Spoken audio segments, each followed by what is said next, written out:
Hello everyone, welcome to a online solution. मैं हूं अशफाक। कैसे आप सभी? आज आपके लिए बहुत ही इंपॉर्टेंट यहां पर लेसन लेकर आया हूं और मैं आपको बताया था पहले कि क्वेश्चन बैंक स्टार्ट करने वाला हूं। मैं 2020 से 2011 से लेकर 2020 के बीच जो भी क्वेश्चन आए हैं एग्जाम में पूछे गए हैं उन सभी को क्वेश्चन का करेंगे यहाँ पर सॉल्यूशन, चाहे ऑब्जेक्टिव हो या सब्जेक्टिव। फिलहाल यहाँ पे 7 बजे का टाइमिंग में बताया था कि 7 बजे रोज सुबह आपका क्वेश्चन बैंक चलेगा। उसका मैं रूटीन भी बता दिया हूँ। नीचे जाएं, डिस्क्रिप्शन में वहाँ पे लिंक दिया हुआ है, नहीं तो इन स्क्रीन में लास्ट में आपको वहां पे रूटीन मिल जाएगा, आप उसको जरूर फॉलो कर लेना, ठीक है। तो अपना पेशेंस बनाए रखना, अपना पेशेंस बनाए रखना। टोटल यहाँ पे 60 क्वेश्चन है और सभी क्वेश्चन का करेंगे सॉल्यूशन। तो देखो, मैथ ऐसा क्वेश्चन है कि बिना सॉल्यूशन किए हुए आप आंसर नहीं बता सकते हो। कुछ कुछ है जो आप याद कर लेते हो, ये साइंस नहीं, ये सोशल नहीं, ये मैथ है, आपको पूरा इसको बनाना पड़ेगा। तो फिलहाल यहाँ पे देखें कि ये मैथ का क्वेश्चन बैंक है और 2020 का है ना, 2020 ईयर का फर्स्ट शिफ्ट का। ये फिलहाल बिहार बोर्ड के लिए है, लेकिन अगर आप किसी बोर्ड से हो तो कोई दिक्कत नहीं, मैथ वही सेम टू सेम है। आपको बनाने से मतलब है, अगर आपके एग्जाम में मतलब ऑप्शन वाला क्वेश्चन आता है, एमसीक्यू आता है, तो आप इसको बनाएं, बहुत ही बेनिफिट होगा। और एग्जाम में आया हुआ क्वेश्चन जानते हैं, एग्जाम में आया हुआ क्वेश्चन बहुत ही इंपॉर्टेंट होता है। तो रेडी हो जाओ और फटाफट यहाँ पे आंसर देने के लिए तैयार हो जाओ। तो चलो सवाल नंबर फर्स्ट यहाँ पे करते हैं, 1 बाय 1 करके आंसर देंगे। बहुत ईजी सवाल है, यहाँ पे कोई हार्ड सवाल नहीं, एग्जाम में कोई हार्ड सवाल नहीं पूछा जाता है, इजी सवाल पूछा जाता है। सबसे पहला सवाल आपके आंखों के सामने दिख रहा है कि ये 3, 4, 7, 2, 7, 6, 7, 8 का बहुलक क्या है। आप जानते हैं बहुलक किसको कहते हैं? जो बारंबारता, जो ज्यादा बार आता है, जो ज्यादा बार जिसकी बारंबारता ज्यादा होती है, वही उसका बहुलक होता है। तो देखिए 3 यहाँ एक बार आ रहा, 4 भी एक बार आ रहा, 7 देखिए 1, 2, 3 बार 7 आ रहा। तो जाहिर से है इसका आंसर क्या होगा? ऑप्शन हमारा सी जो होगा इसका बिल्कुल करेक्ट आंसर होगा। तो कुछ कुछ क्वेश्चन इसी टाइप का है जो देखेंगे और आंसर याद होगा, लेकिन कुछ सवाल है जो आपको बनाना पड़ेगा। ओके, जैसे यहाँ पे देखें सवाल नंबर सेकंड देखें कि 13 और 19 के बीच समांतर माध्य बताना है। 13 और 19 के बीच समांतर माध्य क्या होगा?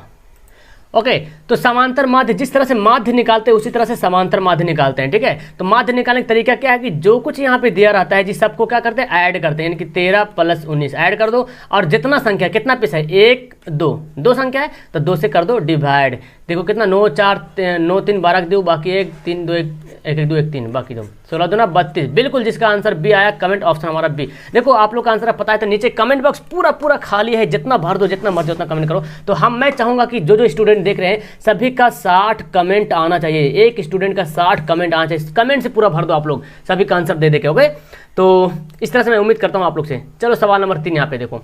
सवाल 3 देखिए क्या बोलता है कि बोलता है यदि द्विघात समीकरण x² - px + 4 = 0 हो तो मूल, इसका मूल क्या हो? बराबर हो तो p का वैल्यू क्या होगा? देखो मूल बराबर किसको बोलते हैं? d बराबर 0 होता है, तब उसको बोलते हैं मूल बराबर है। मतलब कि d बोले तो b² - 4ac है ना, d बोले तो b² - 4ac को हम d लिखते हैं।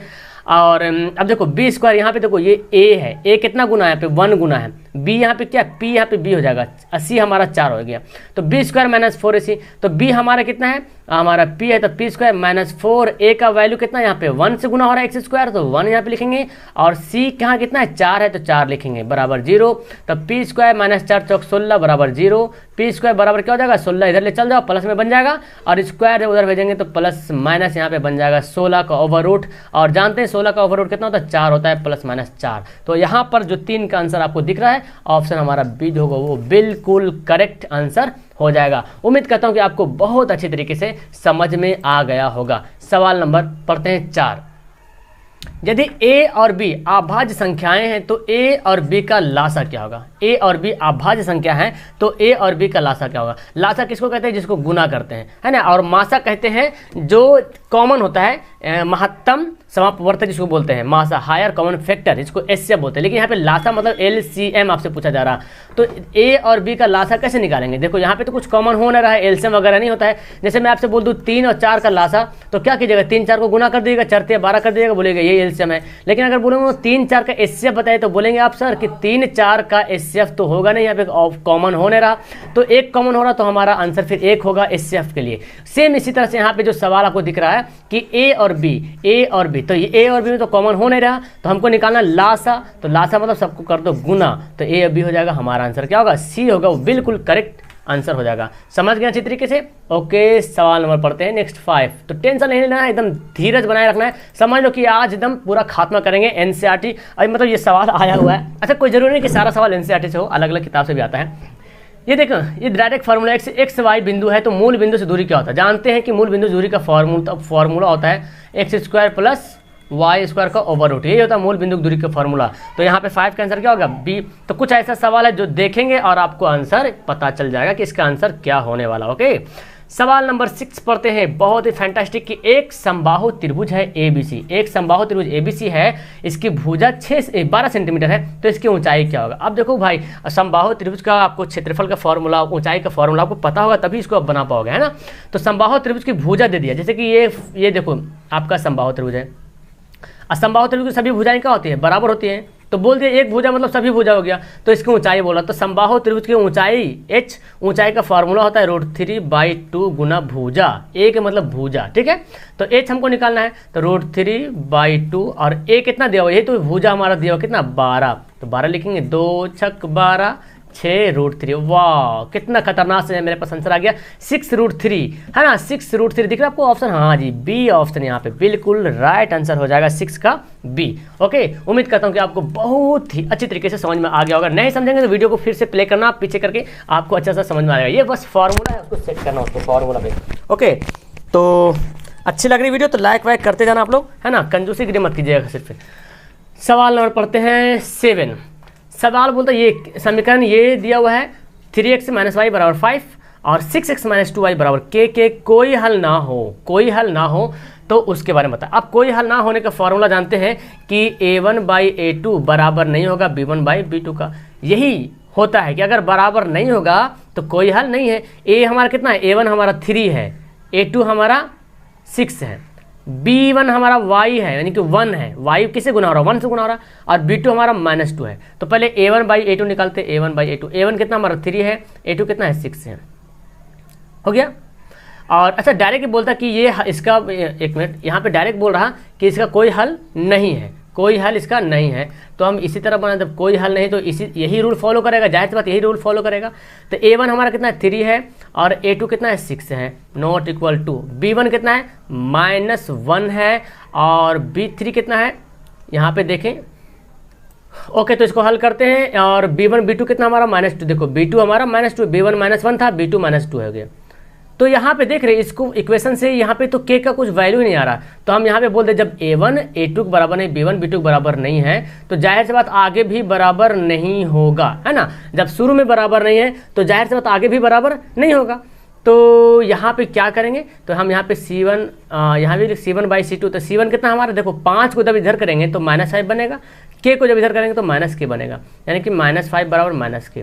तो अब हमको ये दोनों में रिलेशन दिख रहा ना, ये दोनों क्या दिख रहा है, रिलेशन दिख रहा। और नहीं तो आप ये दोनों से भी रिलेशन करके बना सकते हो, आंसर वही आने वाला है, ठीक है। किसी एक से भी रिलेशन करोगे तो वही आंसर आएगा। अब देखो किसी एक से हम दोनों से रिलेशन करके आपको बनाते हैं ताकि आपका कन्फ्यूजन दूर हो जाए। पहले हम देखो इसको इससे करते हैं, ठीक है। तो 3/6 को काट दो तो 1/2 हो जाएगा, 1/2 किसके बराबर है, -5/-k। तो -k को 1 से गुना करेंगे -k और 2 बचे 10 -10 हो गया, बराबर नहीं है ना, बराबर नहीं है, ये दोनों कट गया। तो k का कितना, k नॉट इक्वल टू 10 आ गया, एक हमारा आंसर दिख रहा ऑप्शन सी। अच्छा अब ये दोनों को करते हैं, तो ये देखो -1/-2 है, नॉट इक्वल टू -5/-k है, ये दोनों माइनस कट गया, माइनस कट गया। k को करेंगे 1 से गुना तो k हो जाएगा, नॉट इक्वल टू 2 बचे 10। लो जिससे भी बनाया आंसर हमारा यही आया, है ना, जिससे भी बनाया आंसर हमारा वही आया। समझ में आ गया आपको। ओके, तो सवाल पढ़ते हैं नेक्स्ट 8वां सवाल। यहाँ देखो सवाल 8वां बड़ा सी फंटास्टिक सवाल, बहुत अच्छा है कि भूमि से 100 मीटर की ऊंचाई तथा 60 डिग्री के उन्नयन कोण पर उड़ती हुई एक पतंग की डोरी की लंबाई निकालना है। तो जाहिर सी बात भूमि है, जमीन है, 100 मीटर, भूमि से 100 मीटर की ऊंचाई पर, मतलब ऊंचाई यहाँ पे पतंग उड़ रहा है, यहाँ पे मान लो पतंग उड़ रहा है, ठीक है। तो पतंग की डोर कैसे रहेगा, तिरछा रहेगा पतंग का डोर, जाहिर सी बात है यहाँ पे घूम रहा है, मतलब घुमा हुआ है, तो तिरछा टना हुआ रहता है पतंग का डोर है। तो यहाँ पे मान लो पतंग है ABC, हम उतना मानेंगे नहीं, बस डायरेक्ट बनाएंगे, आपको पता है कैसे बनाना है इसको। तो 100 मीटर इसकी ऊंचाई है और कितना डिग्री कोण बना, 60 डिग्री कोण में। तो बोला इसका पतंग की डोरी, उड़ती पतंग की डोर, तो पतंग की डोर कौन है, ये है, चूंकि ऐसी रहेगा।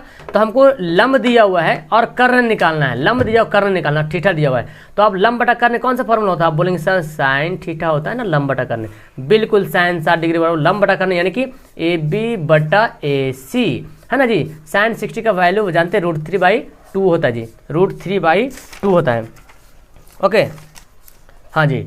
और ए बी कितना हुआ, ए बी तो दिया हुआ 100, और ए सी तो हमको निकालना ही तो है, ए सी हम ऐसे लिख देते हैं। अब इसको बनाई, देखो 100 को 2 से गुना करेंगे, पहले ए सी को √3 से गुना कर लो, तो √3 ए सी या ए सी √3 जैसे लिखो, 200 दूना 200, √3 को भेज दो नीचे, √3 गुना है तो जाके क्या बनेगा, भाग बनेगा, आ गया नीचे। और यही तो आंसर दिख रहा है आपको, ऑप्शन भी हमारा यहाँ पे दिख रहा है, ऑप्शन हमारा सी जो होगा वो बिल्कुल राइट आंसर होगा। समझ आ गया आपको। तो इस तरह से आप अगर क्वेश्चन बैंक का भी सोल्यूशन करते हैं तो आपको मतलब बहुत सारा क्वेश्चन क्लियर हो जाएगा, है ना। ओके, सवाल नंबर पढ़ते हैं नेक्स्ट। तो यहाँ पे ज़्यादा वक्त नहीं लूँगा मैं, बिकॉज बहुत सारा सवाल है, पूरा सवाल को क्लियर करेंगे एक ही वीडियो में, चाहे जितना 1 घंटा लगे कोई दिक्कत नहीं। 3 सेंटीमीटर त्रिज्या वाले एक वृत्त है, 3 सेंटीमीटर त्रिज्या वाले एक वृत्त पर खींची गई 2 स्पर्श रेखाओं परस्पर 60 डिग्री के कोण पर झुकी हो तो प्रत्येक स्पर्श रेखाओं की लंबाई निकालना है। यानी कि देखो एक वृत्त है जिसकी त्रिज्या कितनी है सेंटीमीटर, 3 सेंटीमीटर त्रिज्या, मान लो कि यहाँ पे यहाँ है, यहाँ से 3 सेंटीमीटर त्रिज्या, और 2 स्पर्श रेखाएं हैं, 2 स्पर्श रेखाएं हैं परस्पर कितना डिग्री पे है, 60 डिग्री पे। यानी कि यहाँ पे जो कोण बन रहा है वो कितना डिग्री बन रहा है, 60 डिग्री का कोण बन रहा है, ठीक है ना जी। और ये 3-3 सेंटीमीटर त्रिज्या है। तो बोलता है क्या कि प्रत्येक स्पर्श रेखा की लंबाई निकालना है। तो अच्छा, हम इसको अगर हम आधा कर दे, इसको हम आधा कर दे, कोई दिक्कत है, क्योंकि आप जानते हैं इसको आधा कर सकते हैं, इसको आधा करेंगे तो 30 डिग्री इधर बढ़ेगा, 30 डिग्री इधर बढ़ेगा, है ना, 30 डिग्री बढ़ जाएगा। अच्छा, आप जानते हैं जी कि किसी वृत्त पर खींची गई स्पर्श रेखा स्पर्श बिंदु पर 90 डिग्री होता है ना। अब चाहे तिरछा रहे चाहे जैसे रहे, तो इसका मतलब यहाँ पे स्पर्श बिंदु हो रहा तो ये 90 डिग्री, और यहाँ पे ये भी क्या हो गया, 90 डिग्री है। तो हम किसी एक का निकालते हैं, किसी एक का निकालेंगे तो ये भी, चूंकि स्पर्श बिंदु वृत्त पे जो किसी बाहरी बिंदु से स्पर्श रेखाओं की लंबाई क्या होती है, बराबर होती है। यानी कि अगर ए बी पी बोले, इसको ओ बोले, तो ए पी और बी पी आपस में क्या है, सेम बराबर है। तो हम किसी एक का ए पी निकालो चाहे बी पी निकालो, कोई दिक्कत नहीं। तो आप यहाँ पे क्या करेंगे, वही हाइट एंड डिस्टेंस का फॉर्मूला आपको यहाँ पे सेट करना पड़ेगा, ठीक है, हाइट एंड डिस्टेंस का फॉर्मूला सेट करना पड़ेगा। ओके, तो हम जानते हैं यहाँ पे जो लंब है तो ये 90 डिग्री बन जाएगा। अब ये जो आपको दिख रहा है ये त्रिभुज, देखो ओ बी पी, ये त्रिभुज दिख रहा है, ओ बी पी या पी ओ बी, जो बोलो, किसी एक का ले लेंगे। तो किसी एक का लीजिएगा, देखो हम इसको अलग से बनाते हैं, हम ऐसे, देखो हम ऐसे बनाते हैं, ठीक है, ऐसे दिख रहा है, ये वाला ऐसे दिख रहा है कि नहीं। और यहाँ पे कितना डिग्री, 90 डिग्री है, ठीक है। यहाँ पे B है, यहाँ पे O है, यहाँ पे P है, तो यहाँ पे कितना डिग्री आ गया, 30 डिग्री। क्योंकि जब इसको ये जो लाइन खींचते हैं ना तो आधा आधी क्या होता है, बट जाता है। आपको पता होता है जब लाइन खींचते हैं इस तरह से मिलाएंगे, केंद्र से यहाँ पे P बिंदु पर मिलाएंगे तो आधा आधी क्या होगा, कोण बढ़ जाएगा, तो 30-30 हो जाएगा। अब इसको हाइट एंड डिस्टेंस से निकाल लीजिए, यहाँ पे 3 है तो हमको निकालना आधार। आप जानते हैं जी कि tan 30 डिग्री, tan बराबर क्या होता है, लंब बटा आधार, यानी कि OB/BP। तो ओके, चलो इसको हल करते हैं। तो हम जानते हैं √3 का वैल्यू क्या होता है, tan 30 का मान 1/√3 होता है जी। और OB कितना दिया, 3 दिया हुआ है, और BP तो हमको निकालना है। तो ऑप्शन आपको दिख रहा है, BP को 1 से गुना करेंगे BP हो जाएगा, और 3 को √3 √3। तो ऑप्शन यहाँ पे दिख रहा है, तो ऑप्शन हमारा सी हो जाएगा यहाँ पे आंसर। लेकिन अगर ये सी, अगर ये ऑप्शन ना रहता, कुछ और ऑप्शन आता, तो आप डी ऑप्शन क्लिक करते। क्यों, क्योंकि देखो 3√3 इसका मान क्या था, 1.732, इसको जब गुना करेगा तो 5.9196 इस तरह आ जाएगा। तो लगभग में आपको देखा जाए तो लगभग में 6 सेंटीमीटर आंसर जो हमारा होगा। लेकिन ऑप्शन जो आपका दिया हुआ है एग्जाम में ये क्वेश्चन था, लेकिन मुझे लग रहा कोई क्वेश्चन में कुछ गड़बड़ था यहाँ पे दिख रहा, क्योंकि सिंपल सी बात है कि ये तो बना रहे तो √3 आ ही रहा है। तो जब 3√3 आ रहा तो फिर हमारा आंसर क्या होना चाहिए, ये आना चाहिए, है ना। ऑप्शन हमारा सी यहाँ पे राइट आंसर होगा। चलो ठीक है, टेंशन लेने के बाद छोटे से सवाल यहाँ पे।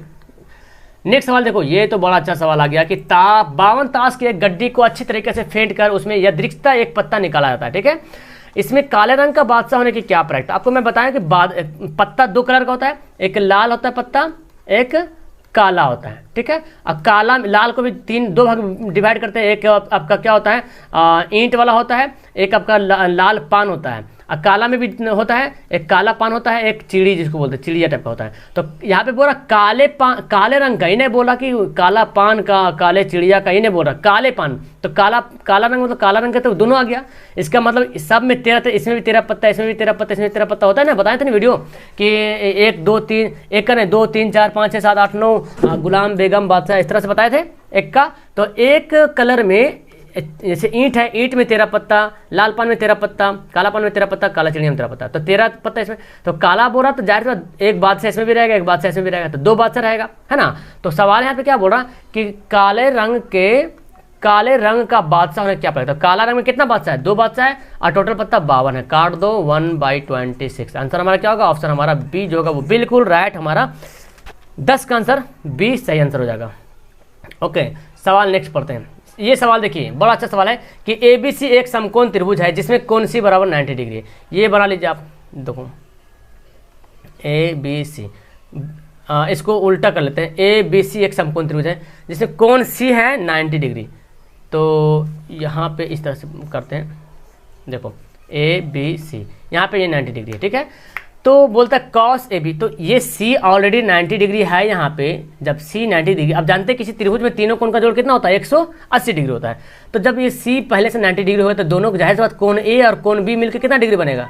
अगर कोण A कोण B को मिला देंगे तो 90 डिग्री आएगा ही आएगा, बिकॉज तीनों कोण जोड़ का 180 डिग्री होता है। और C अकेले जो था 80 कोण जो ले लिया है ना, मोटा घाटा था इसलिए 90 डिग्री पूरा ले लिया। तो बचा कितना? 180 में से 90 घटाओगे तो 90 तो बचेगा। तो A और B जोड़ के कितना डिग्री आ रहा है? 90 डिग्री आ रहा है। और यही तो बोल रहा, तो यानी कि cos 90, और cos 90 का मान कितना होता है आप जानते हैं, जो कि देखो sin 0 का मान 0 होता है, sin 90 का मान 1 होता है, जस्ट इसका उल्टा होता है ये। ओके, तो इस तरह से आप जानते हैं cos 90 का मान क्या होगा? 0 होगा। क्या होगा?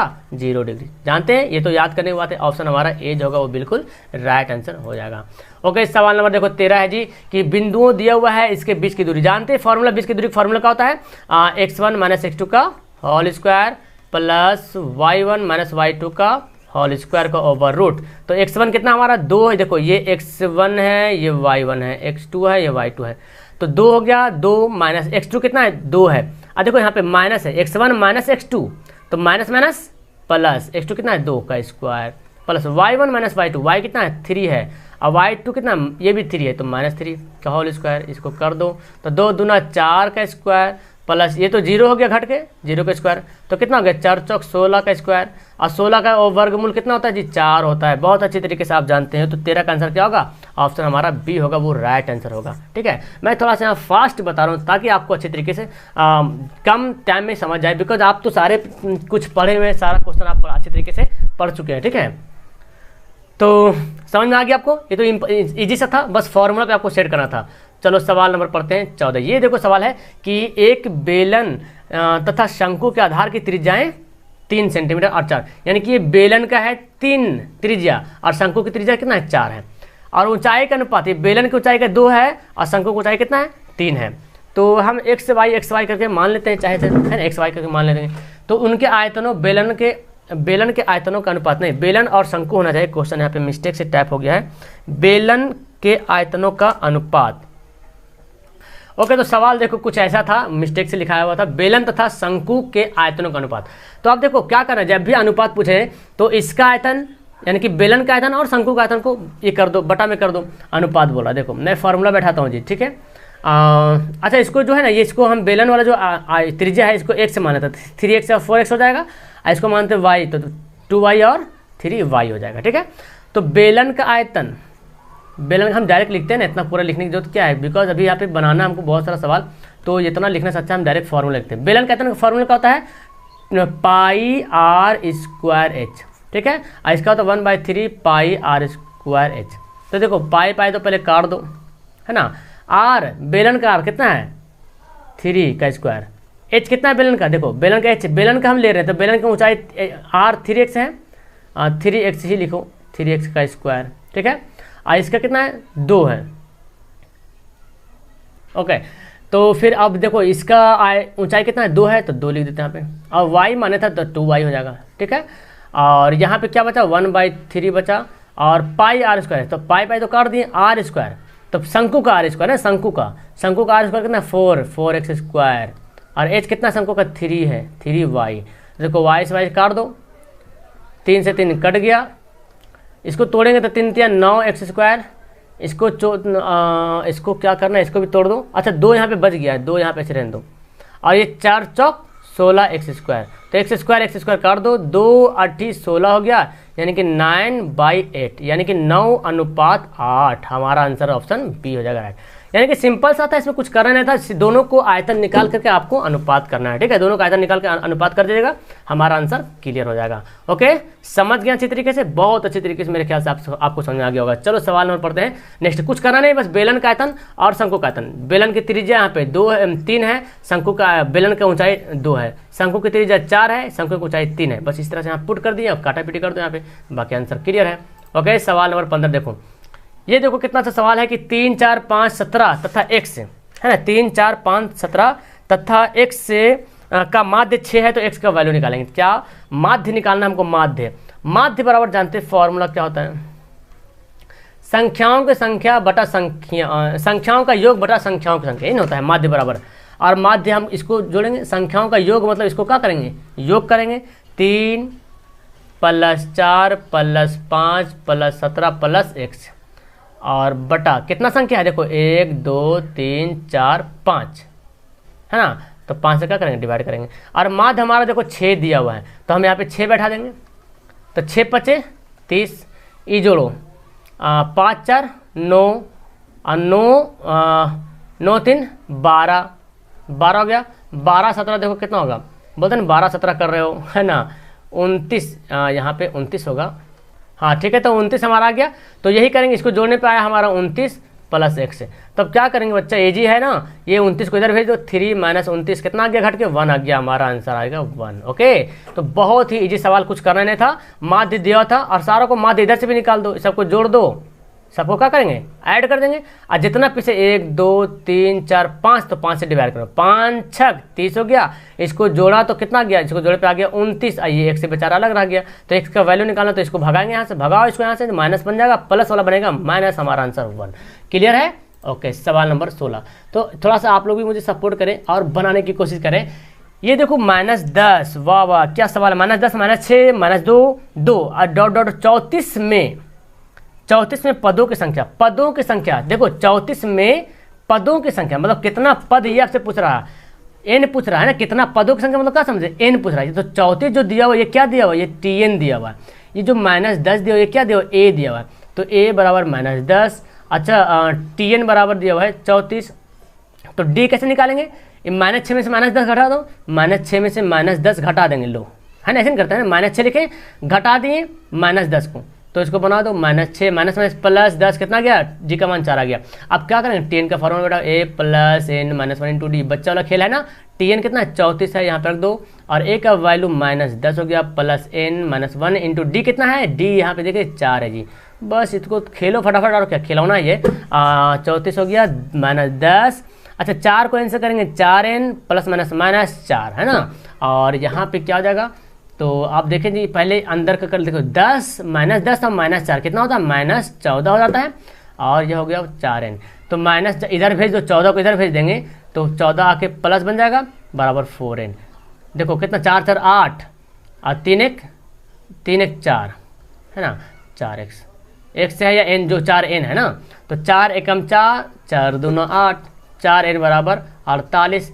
काटो इसको, 4 एकम 4 4 दूना 8। आंसर हमारा दिख रहा है सामने से ना। सवाल नंबर यहाँ पे 16 का, और बिल्कुल यहाँ पे राइट आंसर कितना हो गया? 16 का 12 हमारा आंसर। चूंकि n का संख्या कितना आ गया? n बराबर आ गया 12। इसको भाग करोगे 4 से, तो 12 चौक 48, n का मान कितना आ गया? 12 है। तो मेरे ख्याल से ये तो इजी वाला सवाल था, इजी से बना लिया, बस थोड़ा सा बनाना पड़ता है, बस सवाल इजी है। ये देखो सबसे इजी सवाल यहाँ पे दिया हुआ है, ये बोल रहा कि 6 - 5 में x का नियामक क्या होता है? जब भी कोई बिंदु रहता है तो x y में रहता है, क्या रहता है? x और y में रहता है। शुरू वाला को x, बाद वाला को y लिखते हैं, और शुरू वाला को बोलते हैं भुज, और बाद वाला को बोलते हैं कोटि, है ना। भुज, पहले को भुज, बाद को कोटि। अब x वाला बोल रहा, तो बोलो यार x कितना हमारा? 6 है। बोलेंगे सर ये तो बच्चा वाला सवाल आ गया, एकदम हल्का वाला सवाल आ गया, इसको कौन नहीं बनाएगा? जो नहीं बनाएगा उसको मैथ नहीं आता होगा मेरे ख्याल से। ऑप्शन हमारा ए राइट आंसर हो गया। ओके, सवाल नंबर ये देखो, अब देखो ये देता हूँ बच्चा वाला सवाल, सबसे पहला लेसन का, दूसरा लेसन का सवाल दे दिया है कि बहुपद का सवाल दे दिया है, x × 2x - 5 - 3 के शून्यकों का योग निकालना आपको। अब देखो सवाल देख के कन्फ्यूज हो जाएगा, सर ये क्या दिया हो, तो पहले इसको हल करो। x × 2x - 5 - 3, जीरो नहीं भी लिखेंगे चलेगा, चलो फिर हाँ, इसको गुना करेंगे x को, तो कितना हो जाएगा? इसको गुना करें तो 2x² हो जाएगा, -5x हो जाएगा, -3 बराबर 0। तो शून्यकों का योग मतलब अल्फा प्लस बीटा, यही तो निकालते हैं शून्यकों का योग अल्फा प्लस बीटा। फॉर्मूला का तो -b/a। b कितना हमारा है, b यहाँ पे है -5 और पहले से माइनस है तो हम भी ऐसे घेर के लिख लेते हैं। और a कितना है, a हमारा है 2 हो गया, तो 2 आंसर, माइनस +5/2। कितना आसान से हम लोग 18 तक हम लोग पहुंच गए हैं। ऑप्शन हमारा 18 का हो गया, ऑप्शन डी बिल्कुल राइट हमारा आंसर। 18 सवाल हम लोग बना लिए, और ज़्यादा सवाल नहीं 60 सवाल है। टाइम तो लगेगा है ना, क्योंकि मेहनत कर रहे हैं, हम भी मेहनत कर रहे हैं आपके लिए, तो आपको भी मेहनत करना है आपके लिए। मैं मेहनत कर रहा हूँ आपके लिए और आपको मेहनत करना है खुद के लिए। तो सोचो यार, जब मैं मेहनत कर रहा हूँ आपके लिए तो क्या आप अपने लिए मेहनत नहीं कर सकते हैं? बिल्कुल कर सकते हैं ना। टाइम दीजिए यहाँ पे और बनाने की कोशिश कीजिए।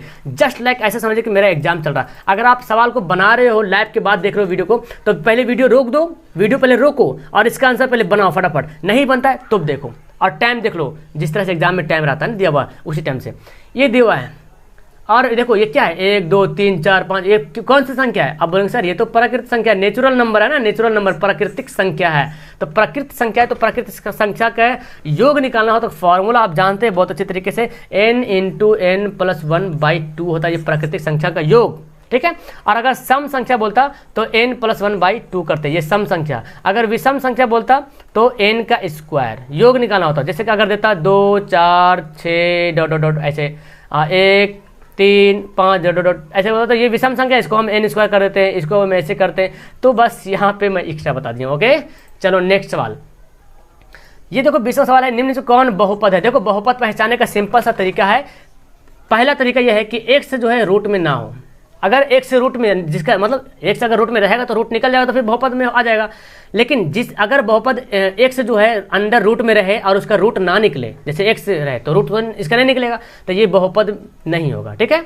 दूसरा कंडीशन है कि एक से बटा में ना हो, यानी कि 1/x ऐसे ना हो बटा में।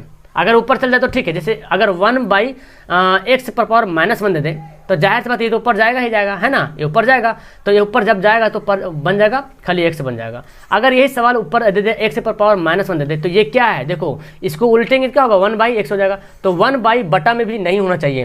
तो अब देख लो कौन कौन, देखो यही तो दिख रहा, पहला सवाल यहाँ पे दिख रहा हमको कि ये हमारा है क्या, और यहाँ पे देखें बहुत सारा क्वेश्चन यहाँ पे है। ओके तो सवाल ध्यान से पढ़े, कौन बहुपद है? तो जब बता दें ये रहेगा तो बहुपद नहीं होगा, ये रहेगा तो बहुपद नहीं होगा। देखो इसमें तो दिख रहा, इसका तो रूट नहीं निकला तो ये बहुपद नहीं है। देखो ये जो है ना, ये खैर गलती से लिखा हुआ है, x⁻1/2 है, ठीक है, x⁻3/2। यहाँ पे मिस्टेक लिखा नहीं पाया था टाइपिंग में, x⁻1/2 ये है। तो देखो x⁻1/2 को ही लिखते हैं x⁻√, ऐसा में देखो 4⁻1/2 को ही लिखते हैं 4 का ओवर-रूट। इसको हम ऐसे भी लिख सकते हैं, तो ये भी हमारा बहुपद नहीं है। और अभी तो तुरंत बोलते जो बटा में रहे तो बहुपद होगा नहीं, ये भी गया काम से। और बटा में भी है और ओवर-रूट में है। तो फिर यहाँ देखें, ये देखो ये जो है ना x से, ये जो ओवर-रूट है ये 3 में है, x में नहीं है, तो x से बाहर निकल गया, ये देखो स्क्वायर, ये तो बाहर निकला हुआ है, यानी कि हमारा यही बहुपद है। ऑप्शन हमारा डी जो होगा वो राइट आंसर होगा। मेरे ख्याल से आपको बहुपद पहचानने के लिए बहुत अच्छे तरीके से आ गया होगा, है ना। क्योंकि यहाँ पे सिंपल सा फंडा समझना, x से रूट में ना हो, x से बटा में ना हो। अब अगर सवाल ऐसे दे दे तो इसको तो उल्टेंगे तो 1/x तो होगा, ये तो शुरू से ही पढ़ते आ रहे हैं। ओके चलो सवाल 20 सवाल हम लोग पढ़े, मतलब एक कोना क्लियर कर लिए ना, एक कोना बाकी है, 3 कोना बाकी है। हाँ जी सवाल देखिए यहाँ पे 17 नंबर सवाल बोलता है बिंदु, 17 तो बना लिया ना, फिर से वही सवाल दे दिया है। 1 मिनट, 17 का फिर से सेम टू सेम सवाल आ गया है। हाँ जी 17 को तो मैं बना लिया हूँ, 17 18 19 20 हो गया ना, 1 मिनट 21 पहुँचना। चलो हाँ अब देखो, ये देखो दिया हुआ है 2 चर x y में रैखिक समीकरण दे दिया है कि कितने अधिकतम संभव हल होंगे। ये आपको बताना है कि कितने संभवतः हल होंगे। रैखिक समीकरण एक है ना, एक लाइन है, 1 लाइन है, तो इसके कितने हल होंगे। देखो एक लाइन अगर हम इसको ऐसे लेते हैं तो इसमें कितना बिंदु हो सकता है, अनेक बिंदु जा सकता है ना, अनेक बिंदु इसको प्रतिच्छेद कर सकते हैं जितना मर्जी उतना, यानी कि इसका अनंत हल होगा, अनगिनत हल होगा। ऑप्शन हमारा सी जो होगा वो बिल्कुल राइट हमारा आंसर होगा जी। ओके सवाल नंबर नेक्स्ट पढ़ते हैं, और ये है सवाल नंबर आपका 22 नंबर कि समांतर श्रेणी 1 4 7 10, ठीक है, 1 4 7 10 का कौन सा पद 88, कौन सा पद मतलब क्या समझे, कौन सा पद मतलब n पूछ रहा है, 88 का मतलब क्या हुआ tn। यही बहुत सारे स्टूडेंट नहीं समझ पाते, कौन सा पद, जैसे ही पूछ दे कौन सा पद, कौन सा मतलब कितना नंबर पे, तो n पूछ रहा है और ये 88 है। तो फिर वही फॉर्मूला लगा, tn बराबर a + n - 1 × d, और tn दिया कितना 88, a का वैल्यू हमारा 1 है। देखो ये हमारा शुरू क्या होता है, a होता है, n minus one into D. D का मान कितना है, देखो 4 में से 1 घटाएंगे तो कितना आएगा, 3 आएगा। 3 यहाँ पे लिख लेते हैं, तो 88 a प्लस 3 को n से करेंगे 3n माइनस 3। अब देखो क्या करेंगे, यहाँ पे 3 में से 1 घटेगा तो -2 प्लस 3। देखो 2 इधर आके क्या होगा, जुड़ जाएगा, बोलेंगे यस सर, प्लस आके माइनस बन जाएगा, माइनस आके प्लस बनेगा। 3 तिस्तिया 90, n बराबर 30। वाह, आंसर आपको मिल रहा है यहाँ पे, बिल्कुल सही ऑप्शन हमारा सी जो होगा वो बिल्कुल राइट आंसर होगा। मेरे ख्याल से आपको तो यही खैर इजी से समझ में आ गया होगा, है ना, समझ में आ रहा होगा अच्छे तरीके से। ओके, नेक्स्ट सवाल पढ़ते हैं जी। ओ माय गॉड, बड़ा ही आसान सा सवाल है।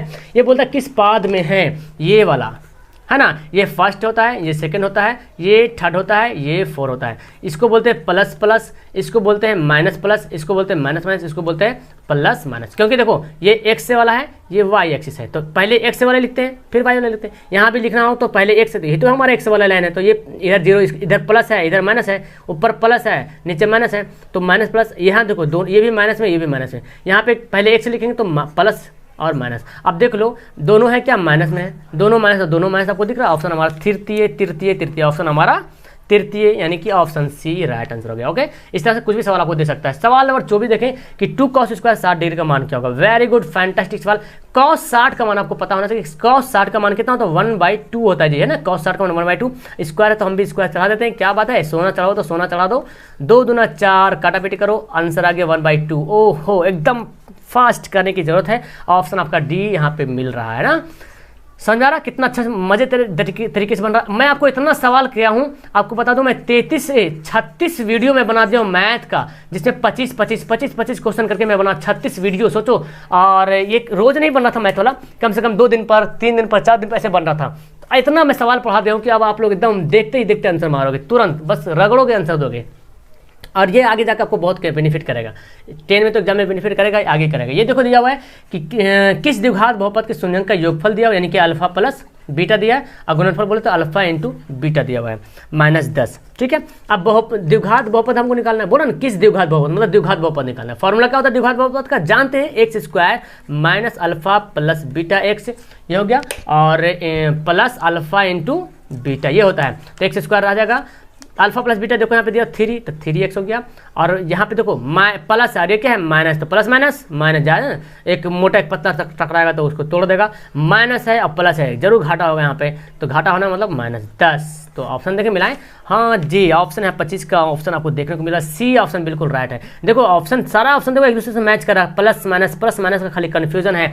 आप भी यहाँ पे प्लस माइनस का ध्यान में रखना, नहीं तो आप भी चले जाओगे 2 नंबर पे आउट हो जाओगे, है ना। चलो सवाल नंबर यहाँ पे, ओहो, ये देखिए, यदि किसी घनाभ की लंबाई, चौड़ाई, ऊंचाई, यानी कि लंबाई l, चौड़ाई h, ऊंचाई जो है h होगा यहाँ पे, तो घनाभ का आयतन का फॉर्मूला जानते हैं आप, क्या होता है, लंबाई गुना चौड़ाई गुना ऊंचाई। देखो क्या है यहाँ पे आंसर। तो सवाल में बोला हूँ कि नहीं, डायरेक्ट फॉर्मूला से भी सवाल देता है, और डायरेक्ट फॉर्मूला यहाँ पे दिया हुआ है ना। ये h स्क्वायर है। अब पता है ये किसका आयतन दिया हुआ, ये दिया हुआ आपका घनाभ का विकर्ण का आयतन दिया हुआ, और ये क्या दिया हुआ, घनाभ का क्षेत्रफल का आयतन दिया हुआ है ना। इस तरह से याद रखने, फॉर्मूला को अब भी याद रखना बहुत जरूरी है, तभी आप सब देखिए, मतलब डायरेक्ट फॉर्मूला आपको सवाल में दे दिया। अब आपको एक फॉर्मूला छोटा सा याद नहीं है तो फिर आप चले जाओगे 2 नंबर पे आउट। और चलो ये सवाल देखो कितना फैंटास्टिक सवाल है, और इसको कैसे बनाते हैं, इसको बहुत अच्छे तरीके से, हम इसको 90 डिग्री करना, संपूरक वाला ये सवाल है ना, इसको इससे मिला लेते हैं और इसको इससे मिला लेते हैं। तो tan 10 डिग्री इंटू 80 को इधर ले चलाते हैं, tan 80 डिग्री, और ये tan 15 डिग्री इंटू, हम जानते हैं इसका आंसर कितना होगा। ऐसा सवाल आप आंख बंद करके आंसर देते हैं।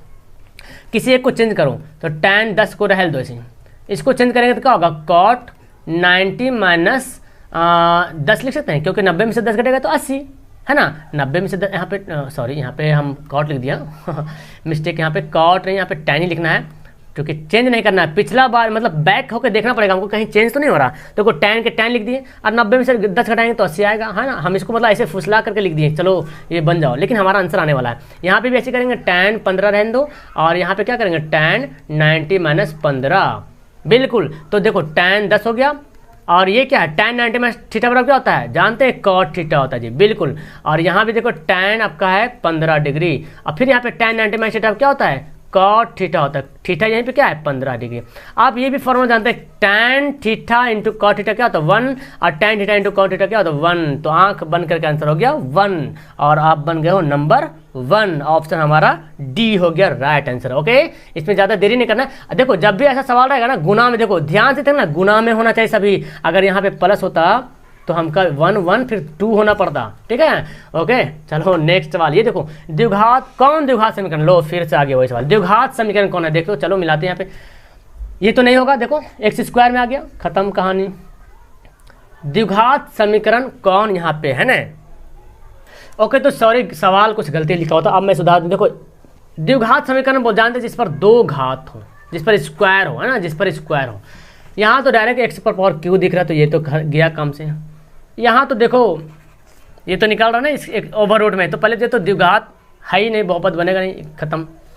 और यहाँ देखो ये तो फिर आ गया बटा में, इसको करेंगे तो एक्स को एक्स से गुना करें तो एक्स पर पावर 4 हो जाएगा, चतुर्थांश हो जाएगा, है ना, चतुर्घात हो जाएगा, ये भी खत्म। तो बच क्या रहा ऑप्शन हमारा सी जो है द्विघात समीकरण। जब इसको हल करेंगे तो एक्स स्क्वायर वाला आएगा, ठीक है। ऑप्शन हमारा जो होगा वो सी राइट आंसर होगा।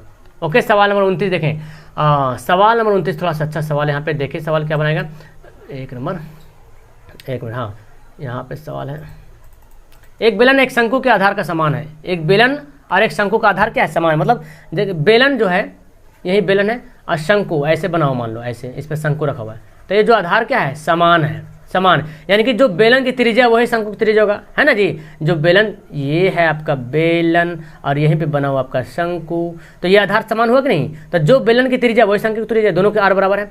यदि उनकी ऊंचाइयों भी ऊंचाई भी समान बोल रहा है, ये जो ऊंचाई है ना, ये ऊंचाई भी है समान, ये भी एच तो ये भी एच, तो आयतन का अनुपात बोला। तो देखो बेलन का आयतन क्या होता है, बेलन का आयतन जाता है 2 पाई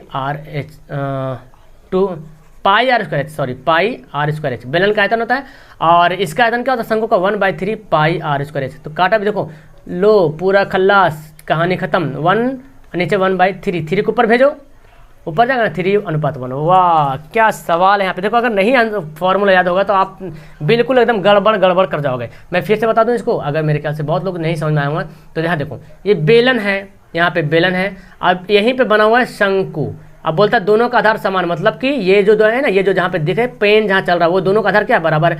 मतलब जो बेलन की जो त्रिज्या होगा वही शंकु की त्रिज्या है, क्योंकि यही तो शंकु की त्रिज्या बनेगा, यानी कि आर। और आगे भी बोलता है उनकी ऊंचाइयां भी समान है, दोनों हाथ में लड्डू फुट रहा जी, ऊंचाइयां भी दोनों क्या है, बराबर है। तो आयतन बोल रहा, तो बेलन का क्या होता है पाई आर स्क्वायर एच होता है फॉर्मूला, और शंकु का 1/3 पाई आर स्क्वायर एच। तो सब कुछ समान है, तो कुछ लिखने की जरूरत ही नहीं, काट दो और 3 ऊपर चल जाएगा, आंसर हमारा 3 है। नीचे क्या बचेगा 1, 3 अनुपात 1, हमारा आंसर डी।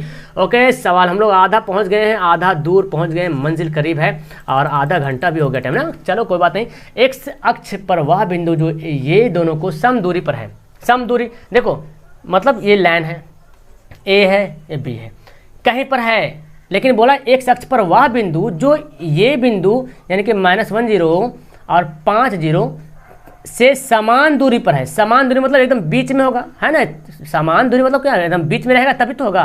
क्या बोलते हैं, ये दूरी ए से जो दूरी है वही बी से दूरी, ये पहले बोलते समान दूरी। तो ये जब बीच में है तो ये मध्य बिंदु हो गया ना, ए बी का मध्य बिंदु हो गया। और मध्य बिंदु का निर्देशांक तो आप जानते हैं कि x1 + x2/2 y1 + y2/2। ये हमारा x1 है, ये हमारा x2 है, ये हमारा y1 y2 है। तो x1 + x2, x1 कितना है -1, x2 कितना है 5 है /2, y1 कितना है 0 है, y2 भी बेचारा 0, कुछ नहीं गरीब है। तो 5 में से घटेगा 4/2, ये 0 हो गया, काटा पीटी करो 2 0। वाह आंसर हमारा बी देखने को मिल रहा है, 30 का बी है ना। जो नहीं पढ़े भी होंगे तो उसका बिल्कुल से क्लियर हो जाएगा, बिकॉज मैं इस ऐसा ही बता ही रहा हूँ, ऐसा कि आपको क्लियर हो जाएगा, है ना। तो ये मध्य बिंदु का दूरी का फॉर्मूला था। 31 नंबर से देखो सवाल, क्या ये बच्चा वाला सवाल दे दिया यार, इसको बोले सर ये बच्चा वाला सवाल है। 3-5 में पढ़े कौन सा भाज्य कौन अभाज्य। अभाज्य किसको बोलते हैं, जो सिर्फ 1 से कटे और खुद से कटे, उसको बोलते हैं अभाज्य संख्या। अब देखो 15 तो कटता है ना 3 से, तो भाज्य है, 12 भी कटेगा, 75 भी कटेगा। तो 23 जो है किसी से नहीं कटेगा, सिर्फ 1 से कटेगा, अपने आप में है ये, और खुद से कटेगा। अपने आप में शेर खां बन रहा, अपने आप में बहादुर खां बन रहा। तो आंसर जाओ यहाँ पे, आंसर बी हमारा हो जाएगा ऑप्शन बी। ओके सवाल नंबर नेक्स्ट है। वाह ये सवाल बड़ा अच्छा है और इसको बनाने की भी जरूरत है जी। ये बोलता है, ये देखो दिया हुआ, इसको बोलता है हल कीजिए, क्या होगा आंसर। तो देखो क्या करेंगे, सब कुछ चेंज कर देंगे। 1 tan का मान क्या लिखते हैं, sin/, कॉस थीटा, और सेक का मान का 1 बाई कॉस थीटा, ये लिख दिया मैंने। और यहाँ भी वही हल करेंगे 1 प्लस, हाँ जी, इसको क्या करेंगे cos theta by sine theta, और ये माइनस है यहाँ पे, है ना। सवाल नंबर 32 है, माइनस तो है, देख लेता हूँ मैं एक बार फिर से अच्छी तरीके से। हाँ बिल्कुल माइनस है यहाँ पे। तो कॉस से क्या लगता है 1 बाई साइन थीटा, बना दो एलसीएम लो इसको, तो कॉस थीटा एलसीएम हो गया। कॉस को 1 से गुना करेंगे तो क्या होगा कॉस थीटा, कॉस को कॉस करेंगे कटा, बचा क्या साइन थीटा, कॉस को कॉस से कटा बचा 1, है ना। यहाँ पे क्या है साइन थीटा, साइन को 1 से नीचे तो छुपा हुआ नहीं, भाग करेंगे तो 1 आएगा, गुना करेंगे तो साइन थीटा आएगा, प्लस कॉस, साइन को साइन से करेंगे कट जाएगा, बचेगा कॉस थीटा, साइन को साइन से काटेंगे कट गया, बचेगा 1, तो 1 लिख दिए, ठीक है।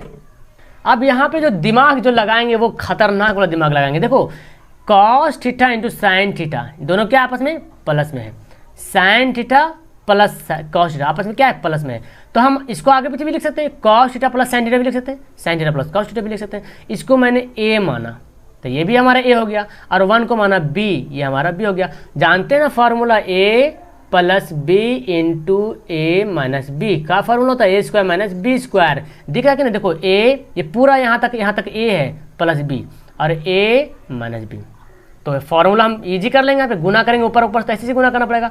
तो ए स्क्वायर माइनस बी स्क्वायर यानी कि cos theta plus sine theta का होल स्क्वायर, ए स्क्वायर हो गया प्लस बी मतलब 1 का स्क्वायर, कितना आराम से। आइए साइन इंटू कॉस हो जाएगा, कॉस इंटू साइन जैसे लिखो कोई दिक्कत नहीं।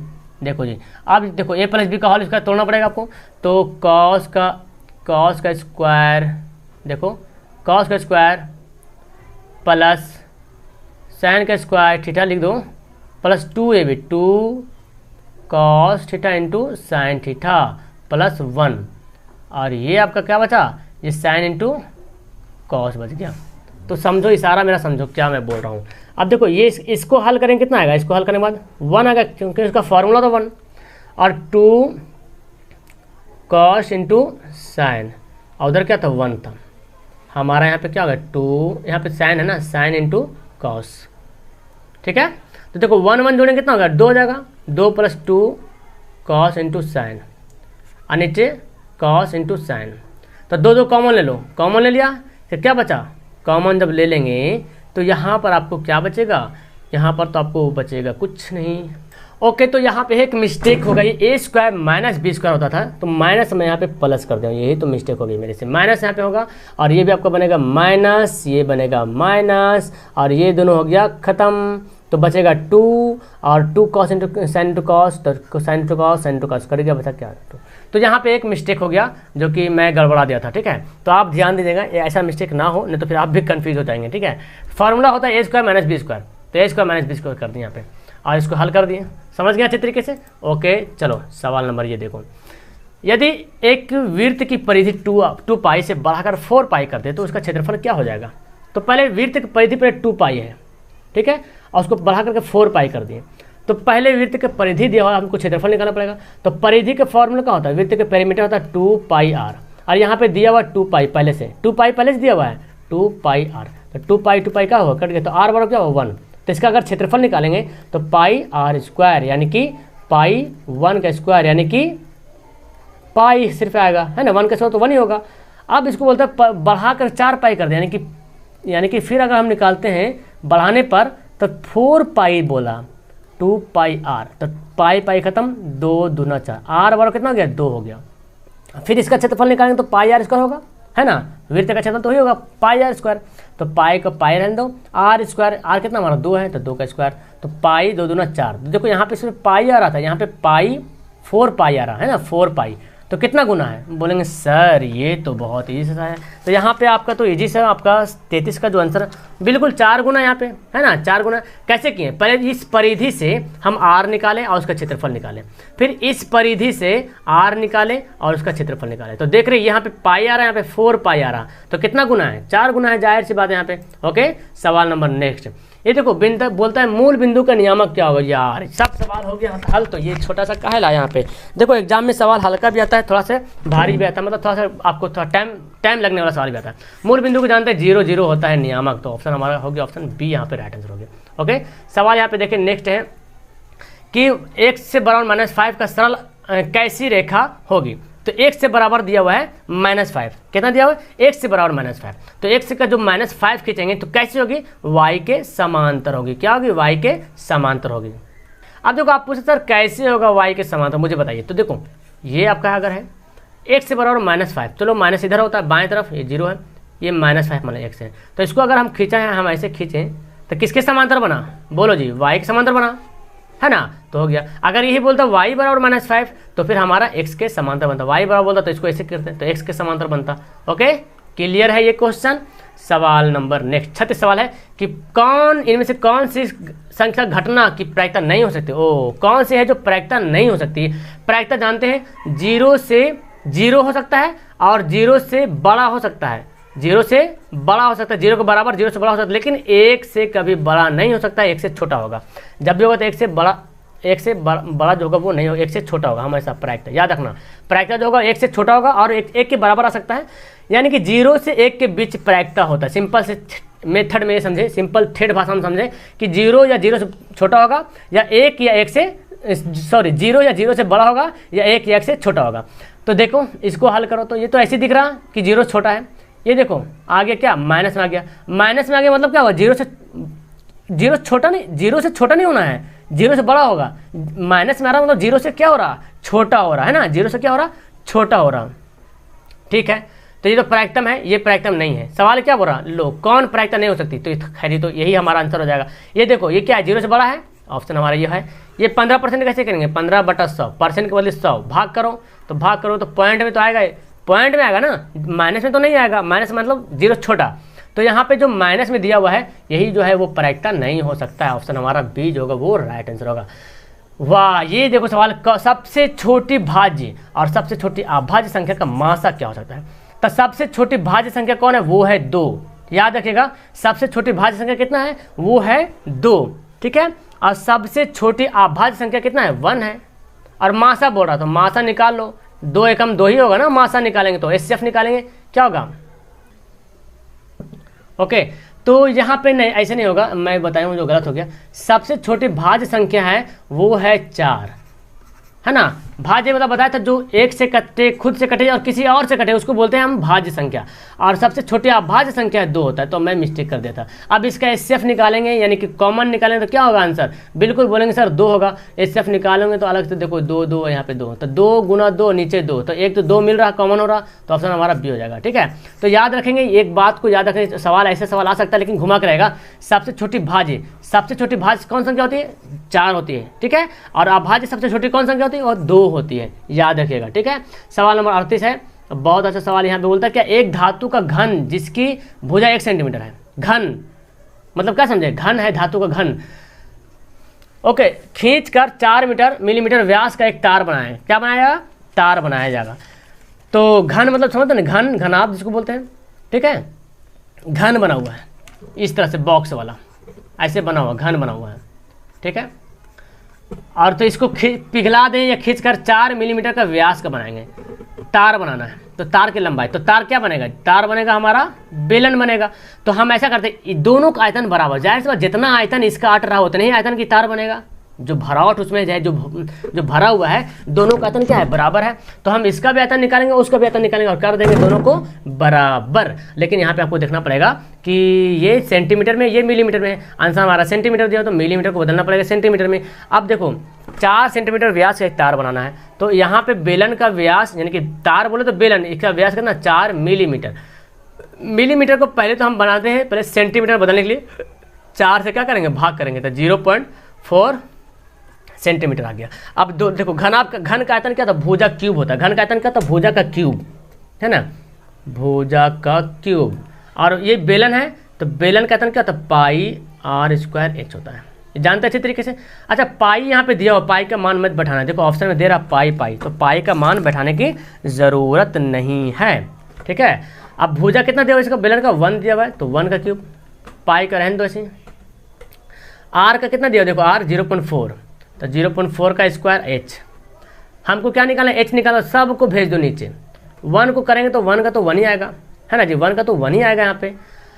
हाँ, और पाई तो पाई रहेगा। और ये नीचू देखो 0.4 को अगर हम इसको बनाते हैं तो कितना आएगा, 0.4 को अगर निकालते हैं वर्गमूल करते हैं तो बोलेंगे सर 0.4 का अगर वर्गमूल करेंगे तो आपका आंसर कितना आएगा, 0.16 आ जाएगा। कितना आ जाएगा, 0.16 आएगा, 0.16 आ जाएगा।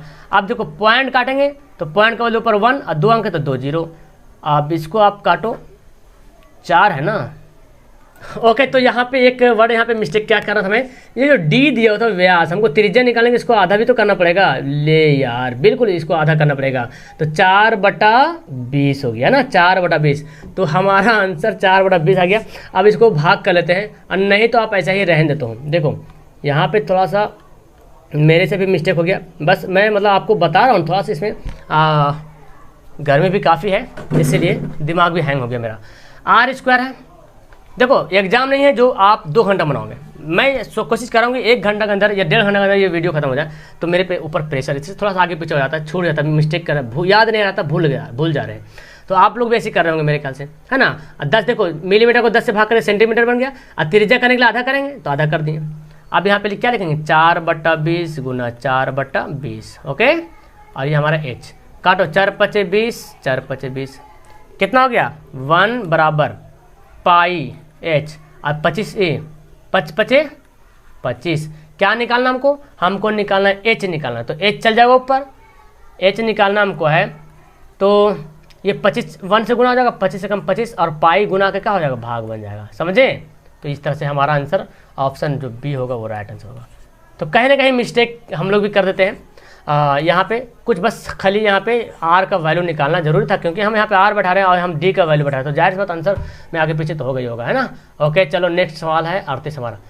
ये देखो फिर उसी तरह सवाल लेते हैं कि 2 समरूप त्रिभुज के संगत भुजाओं 3 और 4 के अनुपात में है, तो उनकी परिमाप का आंसर क्या होगा। देखो त्रिभुज है, संगत भुजाएं। समरूप त्रिभुज किसको बोलते हैं, जिसका ये जैसे अगर 3x 3x है तो ये आपका 4 4 4, ये देखो है ना। इसको करेंगे 3/4 3/4 3/4, यानी कि तीनों भुजा अगर देख लें, अगर तीनों भुजा को अगर मिलाते हैं, दोनों भुजा को अगर मिलाते हैं, इसको करते हैं ये इतना बटा इतना, इस इतना बटा इतना, इतना बटा इतना। समरूप तो ये होता है जो उसके भुजाओं का अनुपात क्या हो, समान हो।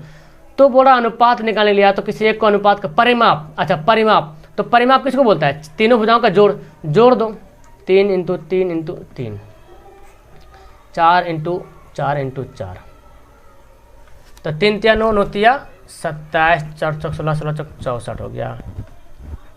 ओके, तो यहाँ पे क्या करना है, 1 मिनट, यहाँ पे गलती ये हो रही है। यहाँ पे देखो, यहाँ पे परिमाप निकालना है ना, तो परिमाप में क्या करते हैं हम लोग, जोड़ते हैं ना, गुना कर दिया मैंने, ठीक है, जोड़ते हैं यहाँ पे, तो हम लोग यहाँ पे जोड़ेंगे।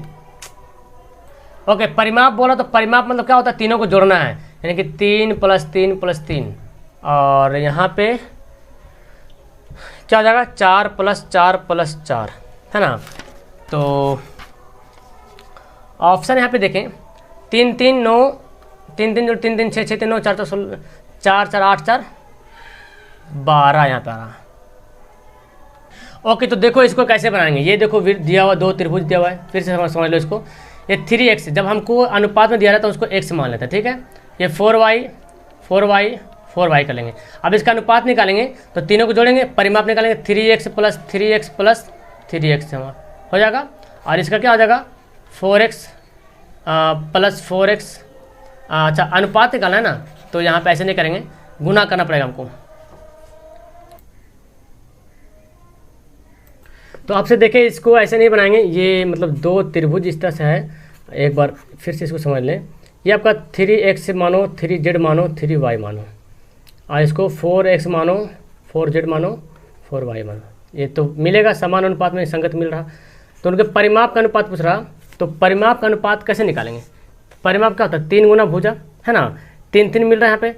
अगर इसको जोड़ देंगे 3x + 3y + 3z, और इसको जोड़ेंगे 4x + 4y + 4z, तो 3 3 कॉमन मिल रहा, x + y + z, 4 4 कॉमन मिल रहा, तो x + y + z।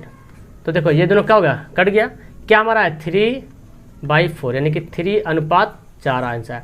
ऑप्शन हमारा बी होगा। अगर आपको सवाल यही दिया रहे और बोल दे कि उनके क्षेत्रफलों का अनुपात, ये भुजाओं का अनुपात दे दे, क्षेत्रफलों का अनुपात पूछे तो कुछ नहीं करना है, 3 का स्क्वायर और 4 का स्क्वायर कर देना है, 3 3 9 4 4 16। तो इस तरह से फिर हमारा आंसर सी होगा। ठीक है, तो ये सवाल को याद रखेंगे। तो उम्मीद करता हूँ आपको समझ में आ गया होगा अच्छी तरीके से ना।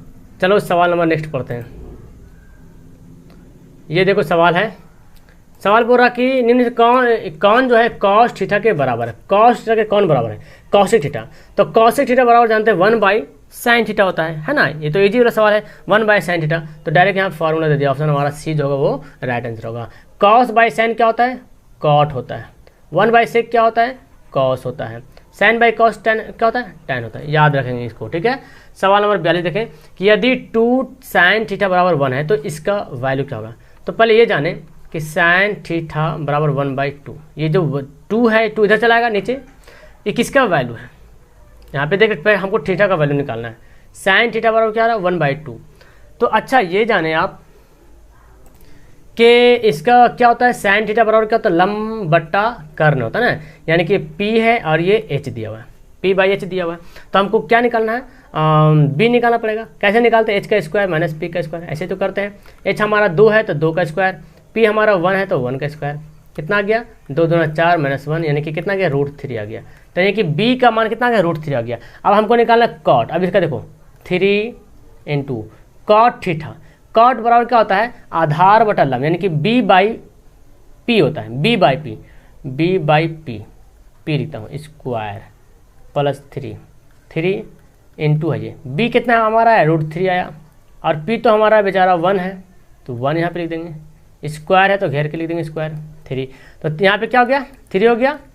√3 का स्क्वायर पढ़ेंगे 3 में तो 3 आ जाएगा। 1 का तो कोई लेना देना बचा नहीं। 3 3 9 और 9 3 12। हमारा आंसर क्या हो गया? ए हो गया। ओके, समझ में आ रहा आपको? हमारा आंसर जो ए हो गया वो राइट आंसर हो गया। बस थोड़ा सा और सब्र रखें, 42 सवाल हो गया, बहुत जल्दी हम लोग करीब है खत्म करने की संभावना है। असंभव घटना की प्रायिकता क्या होती है? बिल्कुल, मतलब जो घटना कभी घटे ही कि नहीं। अगर एक पासा ले लें, है ना, एक पासा ले लें जिसमें 1 2 3 4 5 6 फलक रहता है। मैं बोलूँ कि पासा को उछालने पे 7 आ जाए, कभी आ ही नहीं सकता है। मैं बोलूँ कि पासा को उछालने पे 6 से ज़्यादा आ जाए, कभी हो ही नहीं सकता है जो 6 से ज़्यादा आएगा। तो मतलब असंभव घटना की प्रायिकता ये हमारा क्या होगा? 0 हो जाएगा, है ना। ओके, समझ गए। चलो सवाल नेक्स्ट है। ये बोलता है कि एक्स, ये दिया हुआ है x² -2 √2x -12 के शून्यक कौन है? शून्यक मतलब अल्फा और बीटा आपको निकालना पड़ेगा। तो इसको आप ये गुणनखंड कर लीजिए। x² यहाँ पे करते हैं, गुणनखंड करके इसको बना लेंगे। -√2x -12, 12 को इसे गुना करेंगे तो 12 आएगा। 12 को तोड़ते हैं, 6 दूना 12 4 तिया 12। अच्छा 6 दूना 12 भी होता है। ओके, तो इसको जब हम फैक्टर करेंगे, जब तोड़ेंगे तो देखो कैसे टूटेगा। इसको तोड़ेंगे 3√2x से माइनस प्लस करते हैं 2√2x। देखो तो 3√2 में से 2√2 घट जाएगा तो सिर्फ √2 बचेगा। देखो √2 वाला कितना पीस है? यहाँ पे √2 वाला 3 पीस है, √2 वाला 2 पीस है। तो √2 में 3 में से 2 घटेगा तो 1 पीस बचेगा, है ना। यहाँ पे देखो कुछ नहीं तो क्या 1 है, यहाँ पे कुछ नहीं तो क्या 1 है। अब इसको अगर बना करके देखते क्या 12 आता है। देखो 3 दूना 6 और √2 को √2 करेंगे तो 2 होगा, 6 दूना 12 होगा ना। तो ये थोड़ा सा क्वेश्चन है, आप बनाओगे तो कन्फ्यूजन हो जाओगे कैसे कैसे इसको करना है सर। तो पहले इसको आप समझ लो कि कैसे इसको करना है, हमको 12 लाना है। तो अब ये तो -12, ये माइनस जो 12 है ये तो ऐसे रह जाएगा, -12 = 0। अब ये दोनों में क्या करेंगे? कॉमन ले लो। तो x कॉमन हो गया तो x से -√3 हो गया। और यहाँ पे क्या कॉमन होगा? देखो यहाँ पे हम कॉमन ले लेंगे आपका, देखो 2 तो कॉमन हो जाएगा, ठीक है। और रूट भी कॉमन लेना पड़ेगा हमको, √2। तो यहाँ क्या बचेगा? x बचेगा। देखो माइनस हम 2√2 कॉमन लिए। अब देखो जब यहाँ 12 को हम ऐसे लिख सकते हैं 4 तिया 12, 4 तिया 12। और 4 है जो हमारा, देखो यहाँ पे ध्यान से हमको यहाँ पे लाना 3√2 और 2 निकल गया, इससे 2 निकल गया तो कितना बचा? पहले तो ये जानो कि 12 से 2 निकला तो बचा 6 हमारा। 6 को हम कैसे लिख सकते हैं? 3 दूना 6। तो 2 को कैसे लिख सकते हैं? √2 गुना √2 लिख सकते हैं। नहीं समझ रहे हैं? देखो इसको अच्छा से। ओके, तो देखो यहाँ समझो, ये जो 12 है, 12 में से 2 हम जब कॉमन ले लिए तो 6 बचेगा। 6 दूना 12। 6 को कैसे लिख सकते हैं? 2 गुना 3 लिख सकते हैं।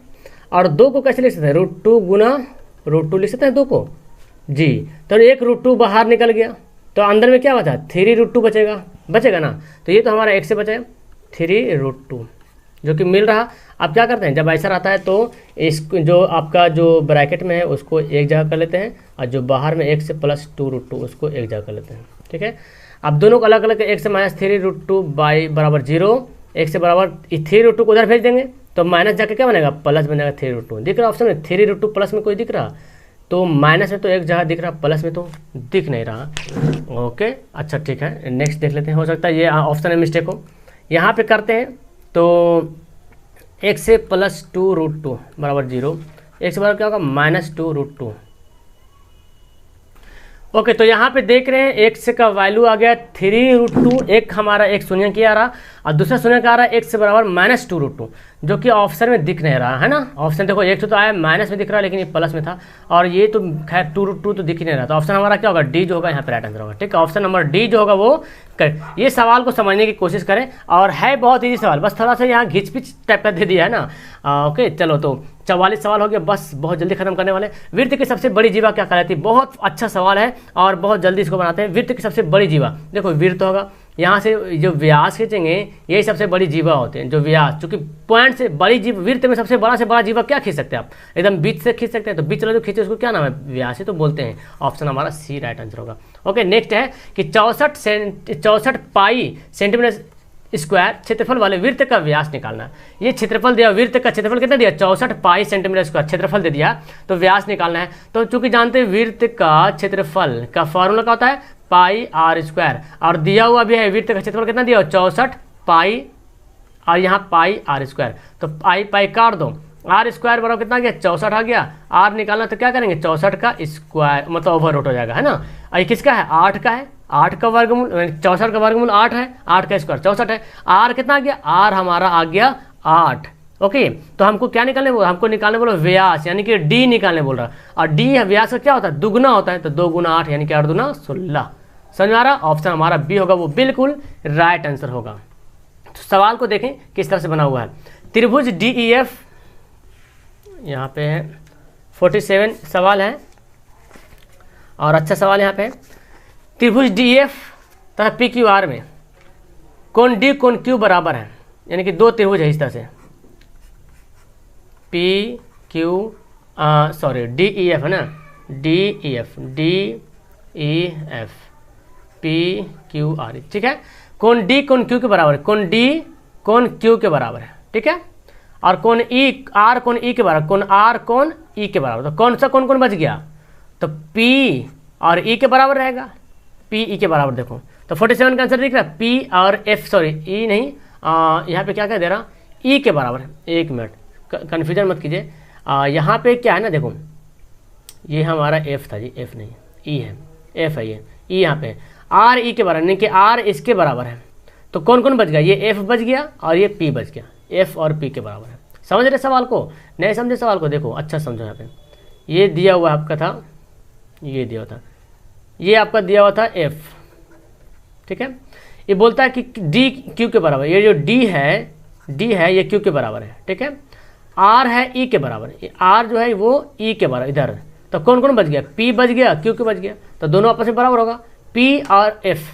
हमारा आंसर ए जो होगा वो राइट आंसर होगा। ओके, सवाल नंबर सेकेंड 48, समीकरण दिया हुआ है का कितना हल होगा, तो जानते हैं a1/a2 कर लेते हैं। a1/a2 कितना, a1 2, a2 कितना है 4, 1/2, b1/b2, b1 कितना है 3, b2 कितना है 6, 1/2, दोनों तो बराबर हो गया। c1/c2 कितना है, c 5, c2 15, 3 5 5 15, 1/3।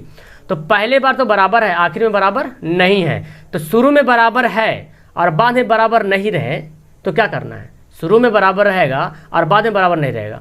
शुरू में बराबर है लेकिन बाद में बराबर नहीं, तो उसको बोलते हैं कोई हल नहीं। क्या बोलेंगे, कोई हल नहीं होगा, इसका कोई हल नहीं होगा। शुरू में अगर बराबर है a1/a2, लगता शुरू, इससे पहले एक सवाल जो था उसमें लगता मिस्टेक किया हो मैंने, वो मैं मतलब बताने में गलती कर दी, सवाल तो ठीक बनाए। शुरू में बराबर रहेगा, बाद में बराबर नहीं रहेगा, तो इसका कोई हल नहीं होगा। लेकिन अगर शुरू में ही बराबर हो जाएगा, पहला बार में बराबर नहीं होगा ना, तो उसका केवल एक हल होगा। ओके, चलो तो सवाल यहाँ पे नेक्स्ट है कि 65 117 का मासा दिया हुआ 65 मीटर, 65 m - 17, ओके, यहाँ पे सवाल में 49 सवाल यहाँ पे जो दिया, बहुत अच्छा सवाल दिया हुआ है कि 65 117 का जो मासा है वो 65m-17, 65m-117 है।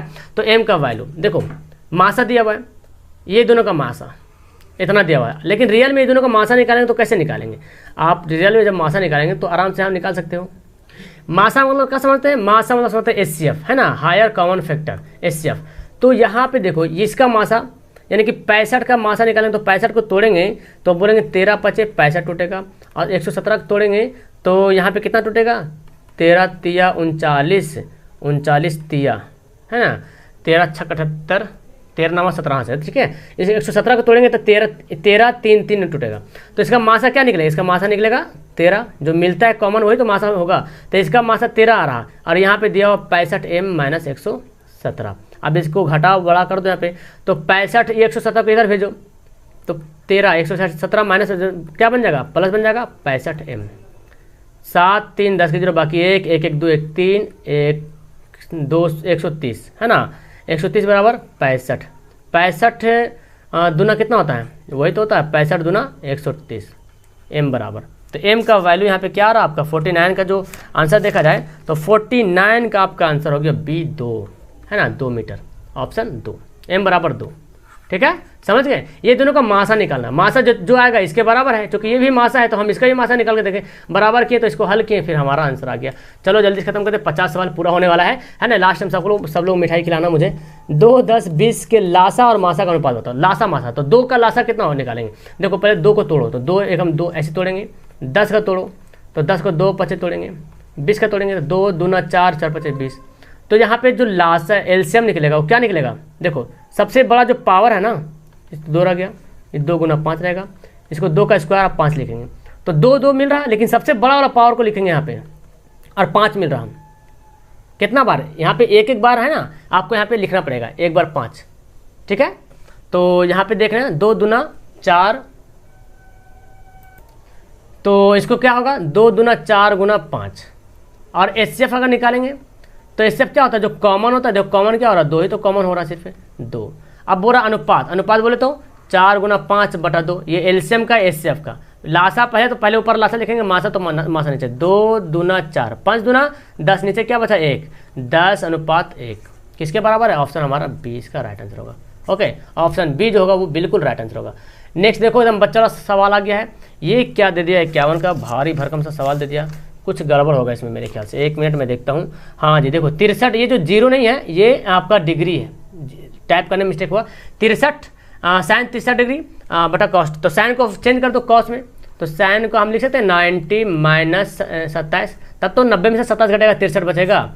और यहाँ पे बेचारा ये 27 को ऐसे रहने दो। साइन 90 माइनस थीटा बराबर क्या होता है जी? बोलेंगे सर कॉस थीटा होता है, कॉस थीटा, और नीचे भी तो कॉस थीटा ही है, तो कटा दो, इसको कट गया तो क्या आंसर होगा? हमारा आंसर हो गया 20 का राइट। ऐसे भी इस तरह का सवाल आता तो आंख बंद बंद कर करके आप लोग आंसर देते हैं। ओके ओके, नेक्स्ट सवाल ये देखो, शून्यंक निकालना है। इसका क्या निकालना है? शून्यंक। बहुत अच्छा सवाल है, बहुपद का शून्यंक। तो सबसे पहले इसको क्या करेंगे, आप यहाँ पे 2 तरीके से इसको बना सकते हो।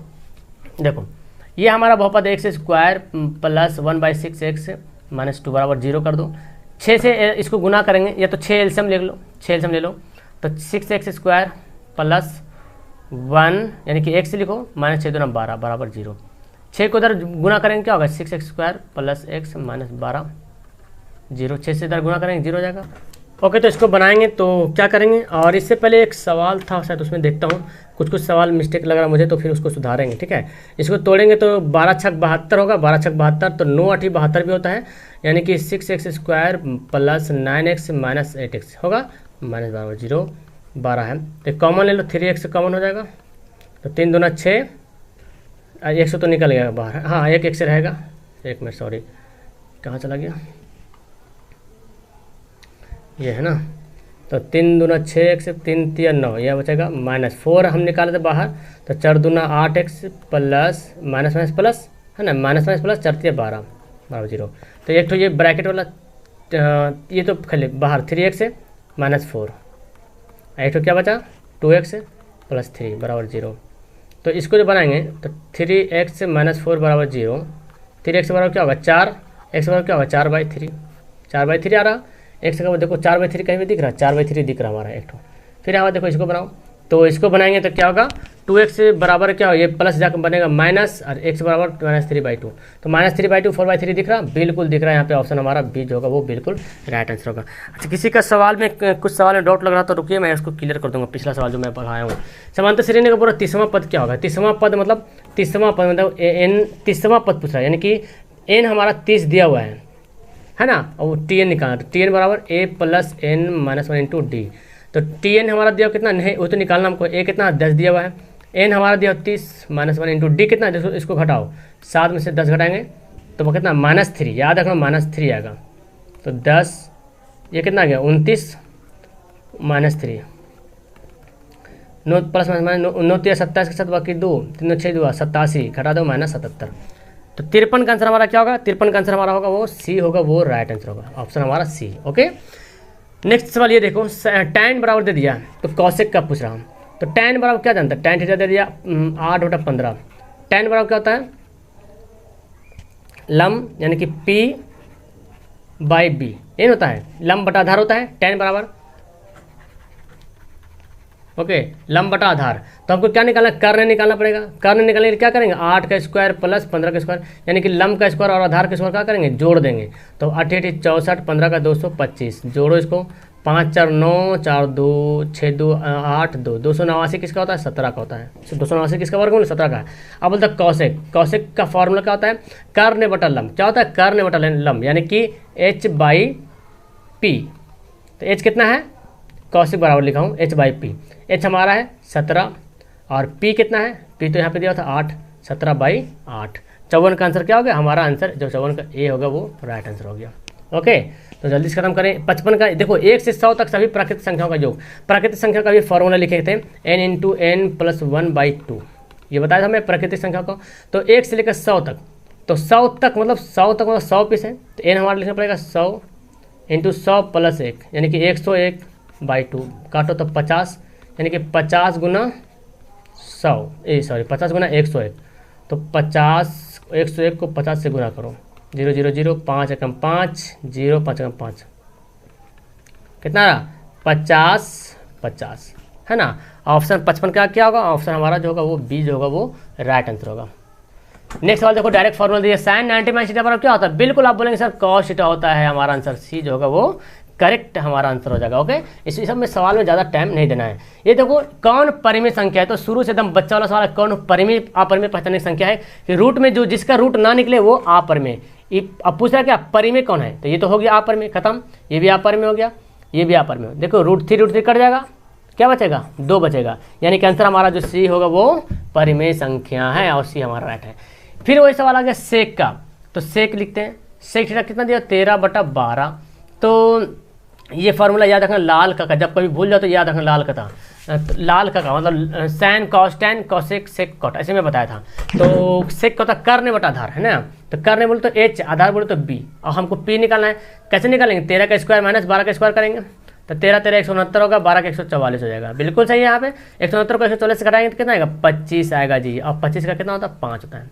ये तो निकालने जानते हैं। यहाँ पे कॉट निकालने बोल रहा था, कॉट का देखो यहाँ sin cos tan cosec sec cot. Cot बराबर क्या होता है? आधार बटा लंब। आधार बोले तो b, और लंब बोले तो हमारा p। तो b कितना दिया हुआ? 12, और p कितना निकाले? 5, 12/5। देखो कहाँ पे है? ऑप्शन हमारा सी में मिल रहा है। 58 का आंसर हमारा सी जो होगा वो करेक्ट आंसर हो जाएगा। ओके, ये बोल रहा कि ये दोनों बिंदु दिया हुआ है, इसकी मिलाने वाले रेखाखंड के मध्य बिंदु का नियामक। अभी हम लोग सवाल पढ़ाएंगे मध्य बिंदु का नियामक क्या। सवाल सिर्फ वही सवाल है लेकिन घुमा के दे दिया। मध्य बिंदु का निर्देशांक क्या होता है? x1 + x2/2, y1 + y2/2।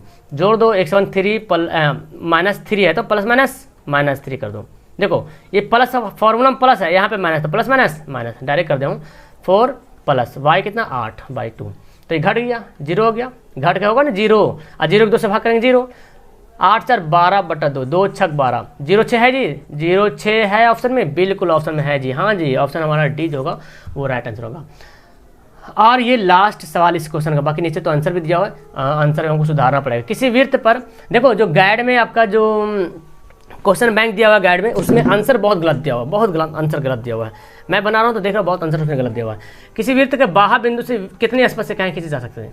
किसी वृत्त के बाह्य बिंदु से कितनी स्पर्श रेखाएं खींच सकते हैं। देखो कोई वृत्त है बाह्य बिंदु से, इससे कितना स्पर्श है, एक स्पर्श रेखा यहाँ खींच सकते हैं और एक स्पर्श रेखा यहाँ, और खींच सकते हैं क्या, नहीं खींच सकते। एक किसी वृत्त पर बाह्य बिंदु से, तो बाहरी बिंदु ये हुआ, इससे हम सिर्फ और सिर्फ 2 ही स्पर्श रेखाएं खींच सकते हैं। ऑप्शन हमारा बी होगा, वो राइट होगा। अच्छा एक सवाल था जो मेरे ख्याल से लग रहा, हमको भी लग रहा कि मैं वहाँ पे कुछ गलती किया हूँ, वेट कीजिए मैं बताता हूँ। हाँ जी देखो ये सवाल 9 सवाल में मेरे ख्याल से मैं कुछ गलती किया था, इसका आंसर डी होगा सही। ये मतलब हमें गलती क्या किया हूँ, देखो ये थोड़ा सा मिस्टेक हो गया, यहाँ पे ये ऐसे फार्मूला बना हुआ है, ये देख लो इसको, ये दिया हुआ है और ये वृत्त की त्रिज्या है 3 3, ये आपका 90 डिग्री बन रहा है यहाँ पे, ये कितना डिग्री 60 डिग्री। जब इसको आधा करेंगे तो 30 30 में क्या होगा, बढ़ जाएगा, मतलब कि ये इस तरफ से, और ये आपका 90 डिग्री, ये 30 डिग्री कौन हो गया, और ये दिया हुआ 3, हमको निकालना ये बी निकालना, मतलब ये कर्ण नहीं निकालना, को आधार निकालना है, और मैं वहाँ पे कर्ण निकाल दिया था इसलिए गलती हो गया था, ठीक है। तो अब जानते हैं लंब बटा आधार किस में होता है, इसी तरीके जानते हैं आप। तो एक्चुअली क्या है इसका, हम लोग जो फिगर कुछ इस तरह से होगा, फिगर में कुछ डॉट लग रहा है, ये देखो ये ऐसे बनाएंगे तो ज़्यादा बेहतर रहेगा। ये कर्ण है यहाँ पे और ये इधर से गया, तो ये लंब है आपका, ये लंब है, ये हमारा ओ के 3 है, ये कर्ण हो रहा। तो लंब बटा कर्ण है ना, साइन से निकालना पड़ेगा, साइन 30 का मान, लंब बटा कर्ण, लंब कितना 3 है और कर्ण हमारा क्या, यही हमारा कर्ण, ये जो बन रहा है ना यही कर्ण है, उल्टा समझ लिया था मैंने, ये कर्ण है। तो कर्ण कितना हो गया, कर्ण तो निकालना ही है, तो मतलब अगर बी है यहाँ पे ए, यहाँ पे पी है तो पी भी लिख लेंगे। अब जानते हैं साइन 30 का मान 1/2 होता है और 3 बाई आपका पी बी, तो आप जानते हैं पी बी बराबर क्या होगा, 3 दूना 6, इस तरह से हमारा आंसर डी होगा, ठीक है। बाकी और सारा कुछ सही है, ओके। तो इस तरह से देख रहे आप यहाँ पर 1.25 घंटा मेरे पास टाइम दिए, बहुत बहुत शुक्रिया। और बिकॉज शुक्रिया तो खैर कुछ कहने की जरूरत ही नहीं, आप यहाँ पे जितना अच्छा पढ़ेंगे उतना अच्छा बेहतर रहेगा, ठीक है।